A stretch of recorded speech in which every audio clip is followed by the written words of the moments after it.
नमस्कार शेतकरी बांधवांनो, मी रोशन भावने स्वागत करतो आपल्या विदर्भ मराठी कॉर्नर या युट्यूब चॅनलवर.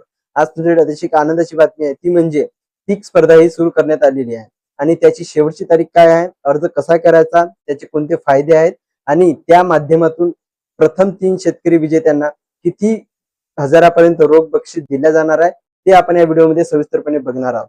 तरी व्हिडिओ हा शेवटपर्यंत नक्की बघा शेतकरी बांधवांनो, आणि तुम्ही जर चॅनलवरती नवीन असाल तर चॅनलला नक्की सबस्क्राईब करा. अशाच नवनवीन माहितीचा व्हिडिओ आपल्या चॅनलवरती येत राहतात. चला तर शेतकरी बांधवांनो, बघूया पीक स्पर्धेचे काय प्रक्रिया आहे ती.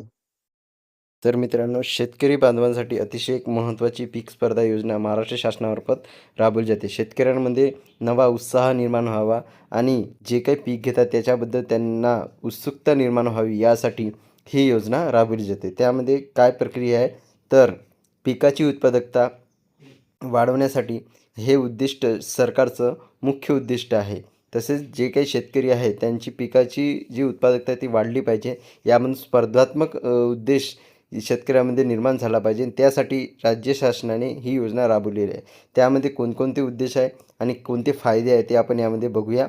पिकांची उत्पादकता वाढ आणि शेतकऱ्यात स्पर्धात्मकता वाढावी यासाठी पीक स्पर्धा राबवण्यात येत आहे. त्यानंतर पिकाचे उत्पादन आणि गुणवत्ता वाढीसाठी तंत्रज्ञानाची मदत घेणाऱ्या शेतकऱ्यांचा होणारा सन्मान, म्हणजेच जे काही शेतकरी तंत्रज्ञानाचा वापर करून पिकाचे उत्पादन वाढवतात त्यांचा योग्य सन्मान या स्पर्धेच्या माध्यमातून होणार आहे. म्हणजे ज्या शेतकऱ्यांनी योग्य तंत्रज्ञानाचा उपयोग करून जास्तीत जास्त उत्पादन घेतले त्यांचे सन्मान या पीक स्पर्धेच्या माध्यमातून होणार आहे. म्हणजे त्यांनी चांगले उत्पादन घेतलं तर त्यांचा रोख बक्षीस देऊन त्यांना सन्मानित करण्यात येणार आहे. एक प्रकारे हा शेतकऱ्यांसाठी अतिशय उत्तम असा योजनेचा कार्यक्रम आहे. त्यानंतर पिकाचे उत्पादन झालेले आहे. त्यानंतर तालुका, जिल्हा आणि राज्य अशा 3 टप्प्यामध्ये ह्या स्पर्धा होणार आहे. म्हणजेच ही स्पर्धा तालुका स्तरावर, जिल्हा स्तरावर आणि राज्य स्तरावर अशा 3 टप्प्यामध्ये ही स्पर्धा होणार आहे. त्यानंतर तालुका पातळीवरील विजेते आणि राज्य पातळीसाठी विजेते, म्हणजे याची पात्रता कशी निवडली जाईल, ते जे तालुका पातळीवर पात्र होतील त्यांना जिल्हा पातळीसाठी म्हणजे पात्र केलं जाईल आणि जे जिल्हा पातळीवर पात्र होतील त्यांना राज्य पातळी स्पर्धेसाठी पात्र केलं जाईल. म्हणजे तालुका स्तरावरून जिल्हा स्तरावर, जिल्हा स्तरावरून राज्य स्तरावर अशा प्रकारे त्यांची निवड केली जाईल. या सर्व प्रकारे जर ते पात्र झाले तर त्यांची अंतिम निवड ही जे 3 शेतकरी असतात त्यांना मुख्य रोख बक्षीस देऊन केल्या जाईल. त्यानंतर मित्रांनो, यामध्ये कोणकोणत्या पिकांचा समावेश करण्यात आला आहे, म्हणजे या स्पर्धेमध्ये कोणकोणते पिकं ही समाविष्ट आहेत. तर सर्वप्रथम म्हणजे खरीपातील जे पिकं आहेत त्यामध्ये ज्वारी, बाजरी, मका, रागी, तूर, मूग, उडीद, सोयाबीन, भुईमूग, सूर्यफूल इत्यादी पिकाचा समावेश आहे. या सर्व पिकाचा समावेश खरीप पिकातील हंगामामध्ये करण्यात आलेला आहे. त्यानंतर रब्बी पिकामध्ये कोणती पिके आहेत, तर त्यामध्ये ज्वारी, गहू, हरभरा, जवस या पिकांचा यामध्ये समावेश करण्यात आलेला आहे. म्हणजेच या रब्बी हंगामातील आणि खरीप हंगामातील या पिकांचा समावेश या स्पर्धेमध्ये करण्यात आलेला आहे. या पिकांचा समावेश करून तुम्ही या स्पर्धेमध्ये भाग घेऊ शकता, तुम्ही जर या पिकाचे उत्पादन घेत असाल तर. त्यानंतर मूग आणि उडीद सोडून अन्य पिके घेणाऱ्या शेतकऱ्यांसाठी एक म्हणजेच याची जे शेवटची तारीख आहे अर्ज करण्याची, त्यामध्ये मूग आणि उडीद हे 2 पिके सोडून अन्य शेतकऱ्यांसाठी 31 ऑगस्टपर्यंत ही मुदत दिलेली आहे. म्हणजे 31 ऑगस्टपर्यंत तुम्हाला अर्ज करता येणार आहे. त्यानंतर रब्बी पिकासाठी अर्ज सादर करण्याची अंतिम तारीख ही 31 डिसेंबर आहे. म्हणजे ही खरीप पिकासाठी तुम्हाला 31 ऑगस्टपर्यंत अर्ज करावा लागेल. त्यानंतर जे रब्बी पिकं आहे त्यासाठी तुम्हाला अर्ज करण्याची तारीख ही 31 डिसेंबर आहे.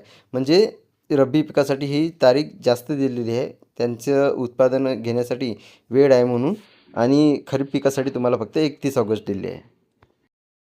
त्यानंतर बघूया मित्रांनो, की बक्षीस हे तालुका स्तरावर, जिल्हा स्तरावर आणि राज्य स्तरावर किती रोख बक्षीस दिले जाते ते आपण आता बघूया. त्यामध्ये तालुका पातळीवर जे 3 विजेते आहेत त्यांना प्रत्येकी 5,000 प्रथम विजेत्यांना आणि 3 आणि 2,000 हे रोख बक्षीस दिलं जाणार आहे. म्हणजे 5,000 हे प्रथम विजेत्यांना, 3,000 हे जे दुसऱ्या नंबरचा विजेता आहे त्यांना आणि 2,000 रुपये हे तिसऱ्या नंबरच्या विजेत्यांना तालुका स्तरावरच्या शेतकऱ्यांना दिले जाणार आहे. त्यानंतर ना जिल्हा स्तरावर, जिल्हा पातळीवरील 3 विजेते शेतकऱ्यांना प्रत्येकी 10,000 रुपये आणि जे दुसऱ्या नंबरवर आहेत त्यांना 7,000 रुपये आणि ज्यांचा तिसऱ्या नंबरवर आहे त्यांना 5,000 रुपये इतके रोख बक्षीस दिले जाणार आहे. तसेच राज्य पातळीवरील विजेत्या शेतकऱ्यांना, प्रथम 3 विजेत्या शेतकऱ्यांना प्रथम विजेत्या शेतकऱ्याला 50,000 रुपये, द्वितीय विजेत्या शेतकऱ्यांना 40,000 रुपये आणि तृतीय विजेत्या शेतकऱ्यांना 30,000 रुपये असे रोख बक्षीस देऊन सन्मानित केले जातात. त्यानंतर शेतकरी बांधवांनो, तुम्हाला समजलं असेल की इतके प्रमाणात तुम्हाला रोख बक्षीस दिले जाणार आहे. आता याचा अर्ज कसा करायचा, म्हणजे अर्ज करण्यासाठी कोणती वेबसाईट आहे, तर कृषी.महाराष्ट्र.gov या वेबसाईटवर जाऊन तुम्हाला अर्ज करता येईल. तुम्ही या वेबसाईटवर लवकरात लवकर जाऊन मुदतीच्या आत आपला अर्ज सादर करावा आणि या स्पर्धेमध्ये भाग घेऊन आपले जे पिकाची उत्पादकता आहे त्याबद्दल जे काही सन्मान सरकारकडून दिला जाणार आहे त्याचा लाभ घ्या. शेतकरी बांधवांनी ही होती पीक स्पर्धेबद्दल अतिशय महत्त्वपूर्ण अपडेट. तुम्हाला हा व्हिडिओ कसा वाटला ते नक्की कमेंट बॉक्समध्ये सांगा आणि तुम्हाला जर हा व्हिडिओ इन्फॉर्मेटिव्ह वाटला असेल तर व्हिडिओला नक्की लाईक करा मित्रांनो. आणि तुम्ही जर चॅनलवरती नवीन असाल तर अशाच नवीन माहितीसाठी आपल्या चॅनलला सबस्क्राईब करून ठेवा, जेणेकरून जे काही नवीन अपडेट येईल ते तुमच्यापर्यंत लवकरात लवकर पोहोचेल. चला तर मित्रांनो, भेटूया अशाच एका नवीन माहितीसह नवीन व्हिडिओमध्ये. धन्यवाद.